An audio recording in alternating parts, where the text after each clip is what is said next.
ದುಡ್ಡನ್ನು ಹಾಕಿ ಹಾಕಿಯೇ ಹೋದ್ದು ಅವತ್ತು, ಹೌದಾ? ಎಲ್ಲರ ದುಡ್ಡನ್ನು ಹಾಕಿ ಹೋದು. ನಾವು ಟ್ರಸ್ಟಿಗೆ ಹೋಗುವಾಗ ನಮ್ಮದೇ 18,000 20,000 ಖರ್ಚು ಮಾಡಿದ್ದೇವೆ. ಈಗ ಇವರು ಜಾಸ್ತಿ ಖರ್ಚು ಮಾಡಿರ್ಬೋದು, ನಾವು ಮಾಡಿದ್ದೇವೆ. ಆದರೆ ನಾವು ಅಷ್ಟು ಖರ್ಚು ಎಲ್ಲರ ದುಡ್ಡನ್ನು ಹಾಕಿಕೊಂಡು ಹೋಗುವಾಗ ನಾವು ಆ ಥರ ಎಲ್ಲ ಹೇಳಿಕೊಂಡು ತಿರುಗುವುದು ಬೇಡ ಯಾರು ಕೂಡ. ಈಗ ಯಾರು ಹೇಳಿದವರೆಲ್ಲ ಅಧಿಕಾರ ಅನುಭವಿಸುವವರೇ ಇದ್ದಾರೆ, ಎಲ್ಲರೂ ಕೂಡ ಸುಮಾರು ಜನ ಇದ್ದಾರೆ. ಆದ್ದರಿಂದ ಖರ್ಚು ಎಲ್ಲರೂ ಸೇರಿ ಮಾಡೋದಿದ್ರೆ ನನ್ನೇ ಇಲ್ಲ. ಆದರೆ ಖರ್ಚು ಇವತ್ತು 100 ರೂಪಾಯಿ ಆದರೆ ಅಷ್ಟೇ ಕಲೆಕ್ಟ್ ಮಾಡಬೇಕು, ಅದಕ್ಕಿಂತ 1 ರೂಪಾಯಿ ಜಾಸ್ತಿ ಮಾಡಬಾರ್ದು. ಆ ಥರವೇ ಮಾಡಿ ಹೋಗಬೇಕು. ಮತ್ತು ಇನ್ನೊಂದು ಅದೇ ಹೇಳಿದಲ್ಲ, ಇದು ಮಾತ್ರ ಇನ್ನು 1 ತಿಂಗಳೊಳಗೆ ನಾವು ಪ್ರಯತ್ನ ಪಡದಿದ್ದರೆ ಅದು ಆಗೋದು ಗ್ಯಾರಂಟಿ. ಯಾಕೆಂತ ಹೇಳಿದರೆ ಇದು ಬೈಲಾ ರಚನೆಗೆ ಹೋದರೆ, ಬೈಲಾ ಅಂದರೆ ಅದಕ್ಕೆ ಉಂಟಲ್ಲ, ಆ ರಚನೆಗೆ ಹೋದ ಮೇಲೆ ಇದು ನಿಲ್ಲುವುದು ಕಷ್ಟ. ನಾವು ಹೆಚ್ಚು ಜನರ ಇನ್ನೊಮ್ಮೆ ಸಭೆ ಸೇರಿಸಿ ನಾವು ಅದಕ್ಕೆ ವಿರೋಧ ಇದ್ದೇವೆ ಅಂತ ಹೇಳುವಂಥ ಒಂದು ವಿರೋಧ ಅಂದರೆ ನಾವು ಆಗಲ್ಲ. ಈಗಿನ ಒಂದು ಪ್ರಾಧಿಕಾರ ಉಂಟು, ಆ ಪ್ರಾಧಿಕಾರವನ್ನು ಬದಲಾವಣೆ ಮಾಡಿ ಬೇಕಿದ್ರೆ ಆ ಥರ ಮಾಡಿ ಅದಕ್ಕೆ MLA ಅವರನ್ನು ಸೇರಿಸಿ, ಅದರಲ್ಲಿ ಇದ್ದಾರೆ ಆಲ್ರೆಡಿ MLA ಇದ್ದಾರೆ ಈಗಲೇ, ಅದರಲ್ಲಿ ಒಂದು ಮಿನಿಸ್ಟ್ರನ್ನು ಸೇರಿಸಿ ಅದನ್ನು ನಾವು ಹೇಳಿದ್ದೇವೆ ಅವತ್ತು, ಅದನ್ನು ಮಾಡಿ ಅಭಿವೃದ್ಧಿ ಮಾಡುವ ಅಂತ. ಈ ಅಭಿವೃದ್ಧಿ ಪ್ರಾಧಿಕಾರ ಆದರೆ ಅದು ಭಾಳ ಕಷ್ಟವೇ. ಯಾಕಂತ ಹೇಳಿದರೆ ಇನ್ನು ಅಭಿವೃದ್ಧಿ ಪ್ರಾಧಿಕಾರದವರಿಗೆ ಭೂ ಸ್ವಾಧೀನ ಮಾಡಲಿಕ್ಕೆ ಯಾರಿಗೂ ಕೂಡ ತೊಂದರೆ ಇಲ್ಲ. ಇನ್ನೊಂದು ವಿಚಾರ ತಿಳ್ಕೊಳ್ಬೇಕು, ಈಗ ಪ್ರೆಸ್ಸಿನವ್ರದ್ದು ಲಾಡ್ಜ್ ಉಂಟು, ಹಳತ್ತಾಗಿದೆ. ಅವರ ಭೂಮಿಗೆ 3 ಪಟ್ಟು ಜಾಸ್ತಿ ಸಿಗಬಹುದು, ಆ ಲಾಡ್ಜಿಗೆ ಕಡಿಮೆ ರೇಟ್ ಸಿಗುವುದು, ಅದಕ್ಕೆ 3 ಪಟ್ಟು ಇಲ್ಲ. ಈಗ ನಿಮ್ಮದೇ ತಗೊಳ್ಳಿ, ಈಗ ನಿಮ್ಮದೇ ಲಾಡ್ಜಿನ ಅಳೆದು ಭೂ ಸ್ವಾಧೀನ ಪ್ರಕ್ರಿಯೆಗೆ ಒಳಪಡಿಸುವುದು ಅಂತ ಇಟ್ಕೊಳ್ಳು. ಆಗ ನಿಮ್ಮ ಭೂಮಿಗೆ ಎಷ್ಟು ಸಿಗ್ತದೆ? ಇಲ್ಲಿ ಎಷ್ಟು ಮೌಲ್ಯ ಉಂಟು? 2 ಲಕ್ಷವಾ? 2.5 5 10 ಲಕ್ಷ. ಈಗ ಇವ್ರದ್ದು ಸೆನ್ಸಿಗೆ 50 ಲಕ್ಷ ಹೋಗ್ತದೆ, ಸೆನ್ಸಿಗೆ 50 ಲಕ್ಷ. ಈಗ ರಾಜೇಶ್ವರದ್ದು ಸೆನ್ಸಿಗೆ 50 ಲಕ್ಷ ಕಣ್ಮುಚ್ಚಿದವರು ಇದ್ದಾರೆ. ಆದರೆ ಅಷ್ಟೇ ಹೋಗುದು. ಆದರೆ ಕಟ್ಟಡ ಕಟ್ಟಿದ ಮೌಲ್ಯ ಅತ್ಯಂತ ಕಡಿಮೆಯಲ್ಲಿ ಹೋಗ್ತದೆ. ಅಷ್ಟೇ ಸಿಗುವುದು. ಯಾಕಂತ ಹೇಳಿದರೆ ಉದಾಹರಣೆ ಇವರನ್ನು ತಗೊಳ್ಳಿ, ಇವರದೊಂದು ನಾನು ಇವರಿಗೆ ಅವತ್ತು ಒಂದು ಮಾಹಿತಿ ಕೊಟ್ಟಿದ್ದೆ, ಜಾಸ್ತಿ ರಿಜಿಸ್ಟ್ರೇಷನ್ ಮಾಡಿ ಅಂತ ಹೇಳಿ. ರಿಜಿಸ್ಟ್ರೇಷನ್ ಮಾಡುವಾಗಲೇ, ಜಾಗ ಮಾರುವಾಗಲೇ, ತಗೊಳ್ಳುವಾಗಲೇ ಬರೀ ಜಾಸ್ತಿ ಹಾಕಬೇಕು ಅಂತ. ಬಹುಶಃ ಇವರಿಗೆ ಅದೊಂದು ಅನುಕೂಲ ಆಗಿದೆ, ಮಾಡಿದ್ದಾರೆ. ಆದರೆ ಇದಕ್ಕೆ ರೆವಿನ್ಯೂ ಅವರು ಒಪ್ತಾ ಇಲ್ಲ. ನಾವು ತುಂಬಾ ವಾದ ಮಾಡಿದ್ದೇವೆ ಇವರ ಪರವಾಗಿ, ಸರ್ತಿ ನಾವು ವಾದ ಮಾಡಿದ್ದೇವೆ. ಅಂದ್ರೆ ಅವರು ಅಷ್ಟು ಕೊಟ್ಟು ತಗೊಂಡದಕ್ಕೆ ನೀವು ಅಷ್ಟು ಕಡಿಮೆ ಮೌಲ್ಯ ಯಾಕೆ ಅದಾಗೆ ಆಗುದಿಲ್ಲ. ಮತ್ತೆ ಕೋರ್ಟಿಗೆ ಹೋದ್ರೆ ಏನಾಗ್ತದೆ ಗೊತ್ತಿಲ್ಲ. ಆದರೆ ಅದು ನಾವು ಮೌಲ್ಯ ಹಾಕುವುದು 10 ಜನರು ಸೇಲ್ಸ್ ಮಾಡಿದ ಎವರೇಜ್ ಅನ್ನು ತೆಗೆದು ಹಾಕ್ಬೋದು ಅಂತ ಹೇಳಿ. 10 ಜನ ಮಾರಲೇ ಇಲ್ಲ, ಅಥವಾ 9 ಜನ ಮಾರಲೇ ಇಲ್ಲ, ಒಬ್ಬನೇ ಮಾತ್ರ ಖರೀದಿ ಮಾಡಿದ್ದಾರೆ ಅಂತ ಹೇಳಿದರೆ ಹಾಗೆ ಹೇಳಿದರೆ ಆಗ್ತದ? ಈಗ ಅವರು ಅಷ್ಟು ರೇಟಿಗೆ ತೆಗೆದಿದ್ದಾರೆ, ಕಡಿಮೆಯಲ್ಲಿ ಕೊಡಲಿಕ್ಕೆ ಆಗ್ತದ? ಈ ಥರದ ಒಂದು ಸಮಸ್ಯೆ ಕೂಡ ಉಂಟು. ಅದೇ ನಾನು ಹೇಳುವುದು, ನಾವು ಸೇರಿ ಒಗ್ಗಟ್ಟಲ್ಲಾಗಿ ಒಂದು ಹೋರಾಟ ಮಾಡುವುದಿದ್ದರೆ ಮಾಡುವ. ಒಂದು ದೊಡ್ಡ ಸಭೆ ಮಾಡಿ ಅದರಲ್ಲಿ ಸರ್ವಾನುಮತದ ತೀರ್ಮಾನ ಆಗಬೇಕು. ತುರ್ತಾಗಿ ಜಾಸ್ತಿ ಜನ ಸೇರಿ ನಾವು ಏನೆಗಲ್ನವರನ್ನು ಸೇರಿಸಬೇಕು. ಯಾಕಂದರೆ ಪಂಚಾಯತಿನ ಈ ಸಮಸ್ಯೆ ಅವರಿಗೆ ಗೊತ್ತಾಗಬೇಕಲ್ಲ. ಈಗ ನೋಡಿ, ಒಂದು ಉದಾಹರಣೆ ಹೇಳ್ತೇನೆ. ಈಗ ಐನಕ್ಕಿ ಇರ್ಬೋದು, ಏನೆಗಲ್ಲು ಇರ್ಬೋದು, ಅಲ್ಲಿ ದೊಡ್ಡ ಆದಾಯ ಇಲ್ಲ, ತೆರಿಗೆಯಲ್ಲಿ ಇಲ್ಲ, ಸರ್ಕಾರದಿಂದ ದೊಡ್ಡ ಬರ್ತಾ ಇಲ್ಲ. ಆದರೆ ಇಲ್ಲೇ ಜಾಸ್ತಿ ಆದಾಯದಿಂದಾಗಿ ಅಲ್ಲಿ ಎಲ್ಲ ರಸ್ತೆಗೆ ಕಾಂಕ್ರೀಟ್ ಆಗಿದೆ ಇಲ್ಲ ರಾಜೇಶ್ವರೇ, ಎಲ್ಲ ಹೆಚ್ಚಿನ ಇದಕ್ಕೆ ಆಗಿದೆ. ಆದರೆ ಅವರಿಗೆ ಗೊತ್ತುಂಟ ಇಲ್ಲಿ ಈ ವ್ಯವಸ್ಥೆ ಇದ್ದದರಿಂದ ಆಗಿದೆ ಅಂತ? ಖಂಡಿತ ಗೊತ್ತಿಲ್ಲ, ಅಲ್ಲಿ ಅವರಿಗೆ ಗೊತ್ತೇ ಇಲ್ಲ. ಆ ಥರದ ಸಮಸ್ಯೆಗಳು ಉಂಟು. ಆದ್ದರಿಂದ ದಯಮಾಡಿ ನಿಮ್ಮ ಅಭಿಪ್ರಾಯವನ್ನು ಹೇಳಿ. ಯಾಕಂದರೆ ನಮಗೆ ಗೊತ್ತಿದ್ದದನ್ನು ನಾವು ಹೇಳುವುದು.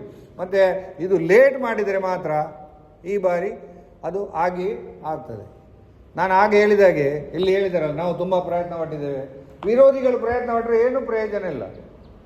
ಪ್ರಯೋಜನ ಉಂಟಾ? ಪ್ರಯೋಜನವೇ ಆಗೋದಿಲ್ಲ.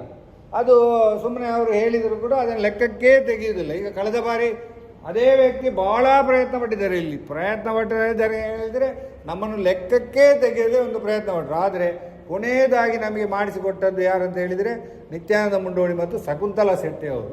ಯಾಕೆಂದರೆ ಇವರನ್ನು ನಾವು ಮರೆಯೋದಿಲ್ಲ. ನೀವು ಈಗ ಅವರಿಗೆ ಒಂದು ಥ್ಯಾಂಕ್ಸ್ ಕೂಡ ಅವತ್ತು ನಾವು ಹೇಳಿದವರಲ್ಲ, ನಾವು ಸ್ವಲ್ಪ ಹೇಳಿದ್ದೇವೆ.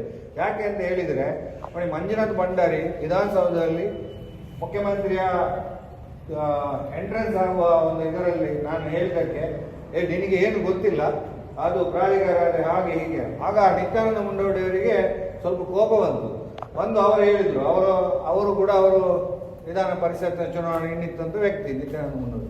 ಅವರು ಹೇಳಿದರು, ನೋಡಿ ನಿಮಗೆ ಹೇಳುವಾಗ ಇದು ಅರ್ಥ ಆಗುದಿಲ್ಲ, ನೋಡಿ ಈ ತರ ಇದೆ ಅಂತ ಹೇಳಿದ ಮೇಲೆ ಮಂಜುನಾಥ ಭಂಡಾರಿ ಅವರು ಅದಕ್ಕೆ ಸಹಮತವನ್ನು ವ್ಯಕ್ತಪಡಿಸಿದರು. ಖಾದರ್ ಕೂಡ ಒಪ್ಪಲಿಲ್ಲ. UT ಖಾದರ್ ಕೂಡ ಶಕುಂತಲಾ ಶೆಟ್ಟಿಯವರು ಪೂರ್ಣವಾಗಿ ಮನವರಿಕೆ ಮಾಡಿದರು. ಅದರಲ್ಲಿ ಹಿನ್ನೆಲೆಯಲ್ಲಿ ಕೆಲವರು, ಯಾಕಂತ ಹೇಳಿದ್ರೆ ನಮ್ಮಲ್ಲಿ ನೋಡಿ ಜಾತಿ ವ್ಯವಸ್ಥೆ ನಾವು ಹಿಂದೂ ಆಗಿದ್ರು ಕೂಡ ನಮಗೆ ಮುಸ್ತಫಾ ಅನ್ನೋ ಒಬ್ರು ಇಲ್ಲೀಗ ಪ್ರಾಧಿಕಾರದ ಅಧ್ಯಕ್ಷರಾಗಿದ್ದಾರೆ, ಸುಳ್ಯದಲ್ಲಿ ಅಭಿವೃದ್ಧಿ ಪ್ರಾಧಿಕಾರದ. ಅವರು UT ಖಾದರಿಗೆ ಮನವರಿಕೆ ಮಾಡಿ ಸ್ವಲ್ಪ ನೋಡಿ, ನಾವು ಅವರ ಹತ್ರ ಹೇಳಿದೆವು, ನೋಡಿ ಹೀಗೆ ಉಂಟು ಸಮಸ್ಯೆ, ಏನೆಲ್ಲ ಸಮಸ್ಯೆ ಅಂತ ಹೇಳಿದ ಮೇಲೆ ಅವರು ಅದನ್ನು ನಿಲ್ಲಿಸಿದ್ರು. ಈಗಲೂ ಕೂಡ ಕಾಲ ಮಿಂಚಲಿಲ್ಲ. ಆದರೆ ನಾವು 15 ದಿವಸದ ಒಳಗೆ ಎಲ್ಲ ಇವುಗಳನ್ನು ಮಾಡದೆ ಹೋದರೆ ಮಾತ್ರ ಅದು ಖಂಡಿತ ನಾವು ಸಮಸ್ಯೆಗೆ ಬೀಳುವುದಂತೂ ಖಂಡಿತ. ಅಂದರೆ ಕೆಲವರಿಗೆ ಲಾಭ ಉಂಟು, ಇಲ್ಲ ಅಂತ ನಾನು ಹೇಳುವುದಿಲ್ಲ.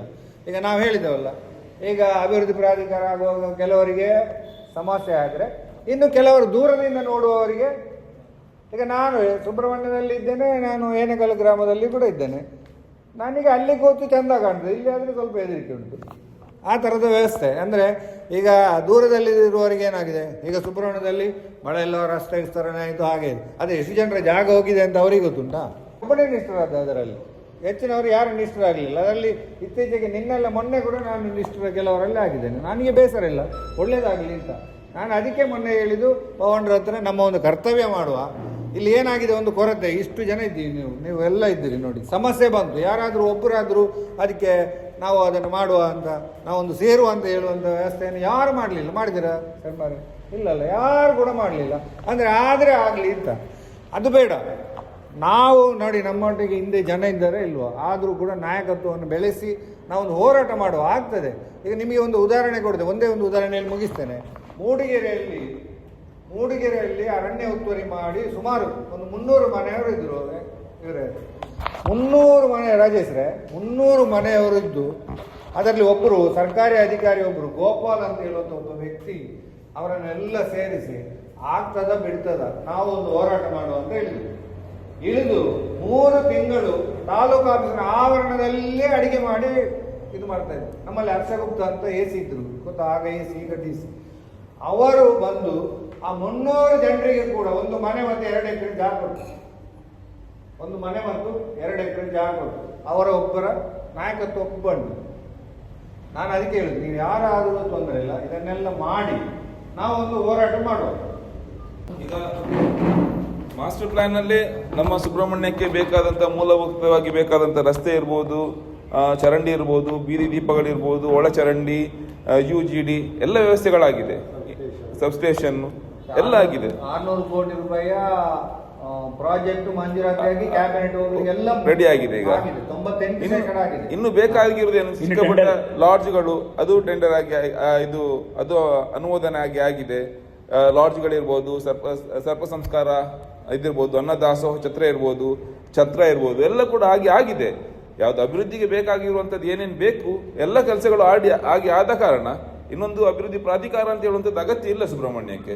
ಕೇಂದ್ರ ಮಾಸ್ಟರ್ ಪ್ಲಾನ್ ಅಲ್ಲಿ ಎಲ್ಲ ಕೆಲಸಗಳು ಆಗಿದೆ ಅಂತ ಹೇಳೋದು ನನ್ನ ಅಭಿಪ್ರಾಯ. ಬಜೆಟ್ ಘೋಷಣೆ ಆದ ಕೂಡಲೇ ಆಗ್ಬೇಕು ತಿಳಿದಿಲ್ಲ.